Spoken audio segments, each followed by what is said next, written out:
बिहार की सियासत में एक बार फिर उठापटक देखने को मिल सकता है। सियासी गलियारों में चर्चा चल रही है कि उपेंद्र कुशवाहा जेडीयू से अलग हो सकते हैं।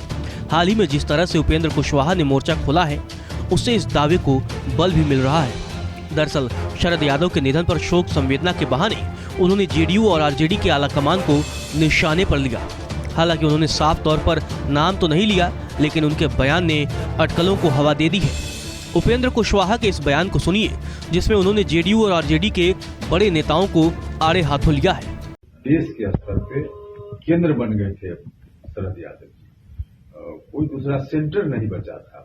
दिल्ली से वही एक्ट करते थे तो सामाजिक न्याय की गतिविधि चलती थी देश भर में। आज उनके जाने के बाद वह सेंटर ही समाप्त हो गया है। इतना बड़ा नुकसान हुआ है। जीवन भर उन्होंने वंचितों के लिए, दलितों के लिए, पिछड़ों के लिए संघर्ष किया और उनका अंत जिस रूप में हुआ, हाल के दिनों में कुछ दिनों से जिस तरह से मानसिक स्थिति उनकी जो बन गई थी, वो बहुत ही दुखद स्थिति थी। भगवान न करे इस तरह का अंत किसी को दे। और उसका कारण है राजनीतिक रूप से जिन लोगों को इस संघर्ष के दौरान उन्होंने बनाया, पूरे देश भर में बहुत सारे लोग उनके कारण बड़े बड़े पदों पर गए राजनीति में, लेकिन अंत में आकर वैसे लोगों ने उनसे बात करना तक छोड़ दिया। हमेशा परेशान रहते थे शरद जी कि कोई कम से कम समाचार उनका ले, हाल खबर ले, तो यह भी लोग नहीं करते थे। तो काफी उनका अंत दुखद अंत हुआ है। भगवान न करे इस तरह का अंत किसी को दे।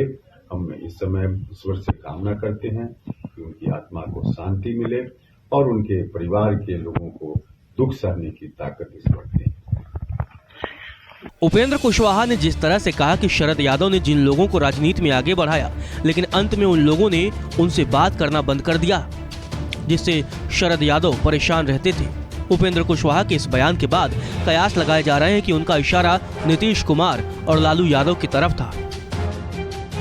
पिछले कुछ समय में उपेंद्र कुशवाहा अपने बयानों को लेकर चर्चा में हैं। हाल ही में उन्होंने खुद को डिप्टी सीएम बनाने की चर्चाओं पर कहा था कि मैं कोई सन्यासी नहीं हूं और मैं किसी मठ में नहीं बैठा हूं।